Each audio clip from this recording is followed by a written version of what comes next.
दाइ हजुर यता क्यामेरातिर हेर्नु त यहाँ उ त्यहाँ के त्यहाँ कहाँ छ क्यामेरा हो त्यहाँ सीसी क्यामेरामा कि हैन यो चाहिँ सिसी हैन यो बोतल क्यामेरा अनि मोबाइलमा पनि कस्तो बोतल क्यामेरा हुन्छ र सिसी क्यामेरा बोतल क्यामेरा हुन्न त्यो एउटा सिरियस कुरा गर्दैछु राम्रो सुन्नु न ध्यान दिएर अनि म ध्यान दिएकै त छु त्यही भएर त ध्यान दिएर टोलाएर बसिरहेको छु के हो भन्दा चाहिँ सन्दीप छेत्रीले के गरिब धनी हुन सक्छ तर दरिद्र कहिले धनी हुन्न भन्थ्यो हैन अनि गरिब र दरिद्रमा चाहिँ तपाईलाई के फरक लाग्छ ल भन्नुस् तपाईले जानेको कुरा है केही छ त्यो फरक त्यसमा गरिब भन्नु र दरिद्र भन्नु यस्तो हुन्छ धनी मान्छे हैन के गरिब गरिब र दरिद्र के गरिब र दरिद्र तपाईले जान्नु भएन खासै गरिब भनेको चाहिँ तपाईको कस्तो भने तपाईसँग पैसा छैन तपाई गरिब हुनुभयो आज पनि भोलि पनि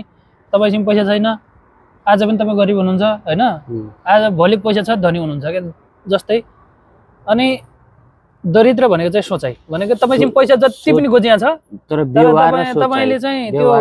व्यवहारमा देखाउनुहुन्छ कि तपाई म गरिब छु जस्तो देखिन खोज्नुहुन्छ या तपाईको लोभी चरित्र छ हैन के खर्चै गर्न खोज्दैन हैन चुइया भन्छन् नि टबटुइया के भन्छन् त्यही हैन त्यस्तो भनेको चाहिँ दरिद्र दरिद्र भनेको चाहिँ सोचाइ अनि गरिब भनेको चाहिँ अवस्था के भनेको पैसा हुँदा धनी नहुँदा गरिब हैन उले सन्दीप छेत्रीले के भनेको भन्छ चाहिँ गरिबलाई चाहिँ धनी बनाउन सकिन्छ अरे किन भन्दा गरिबलाई अलिकति पैसा भएपछि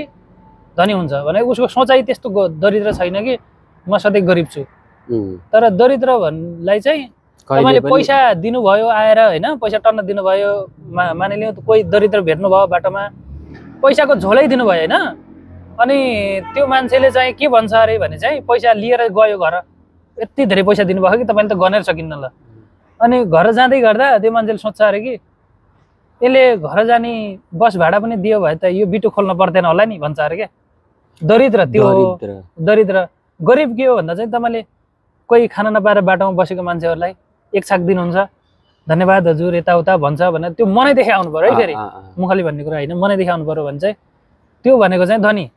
जुनलाई तपाईले अवस्थालाई टार्नु भयो आज पैसा छैन आज टार्नु भयो भोलि छैन भोलि टार्नु भयो भनौं केही समयलाई गरिब हुन सक्नुहुन्छ तर धनी भइन्छ कुनै दिन दरिद्र मान्छे कहिले धनी हुन्न भन्ने कुरा